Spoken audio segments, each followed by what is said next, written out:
Wasiat Shop Berhad adalah organisasi di Malaysia yang memperkenalkan pengurusan harta pusaka secara percuma. Maksudnya, apabila Wasiat Shop menguruskan harta pusaka pelanggan-pelanggan dia, kita akan uruskan secara percuma. Betul ke Wasiat Shop menguruskan harta pusaka ini secara percuma? Ya, betul. Kerana apa? Tak silap saya 2007 macam tu, kita telah memperkenalkan satu package yang di mana yang dinamakan sebagai Al-Wasitah. Al-Wasitah ini kita memperkenalkan pengurusan harta pusaka secara percuma. Bila berlaku kematian kepada pelanggan-pelanggan kita, so proses pengurusan harta pusaka itu akan diuruskan secara percuma tanpa ada sebarang bayaran pun yang akan dikenakan kepada waris. Apakah manfaat yang akan diterima oleh waris-waris? Yang pertama sekali, bila berlaku sahaja kematian kepada pelanggan tersebut, waris-warisnya akan menghubungi Wasiat Shop, melaporkan kematian kepada Wasiat Shop. Itu yang pertama.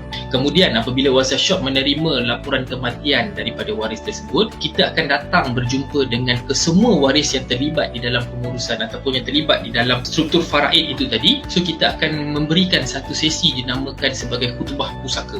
Di Malaysia, Wasiat Shop adalah satu-satunya organisasi yang memperkenalkan sesi khutbah pusaka. Apakah yang dimaksudkan dengan khutbah pusaka ni? Khutbah pusaka ini kita akan menceritakan bila kita berjumpa dengan kesemua waris, kita akan menceritakan tentang peranan waris-waris terhadap pengurusan harta pusaka, harta yang ditinggalkan oleh si mati itu tadi. Yang keduanya, jika pelanggan itu tadi dia ada buat dokumen perancangan dan sebagainya, kita akan membacakan dokumen tersebut secara telus, secara jelas kepada waris-waris. Apakah dokumen yang dibuat oleh si mati ini tadi, dan juga apakah proses perundangan yang terlibat terhadap dokumen yang dibuat oleh si mati ini tadi. Itu yang kedua. Yang ketiganya, Wasiat Shop akan menguruskan harta pusaka ini secara percuma tanpa mengenakan charge kepada waris-waris. So dekat situ, waris-waris akan menerima harta pusaka secara percuma. Maksudnya kalau kata contohlah si mati meninggalkan harta bernilai 1.5 juta. So waris-waris juga akan menerima harta itu sebanyak 1.5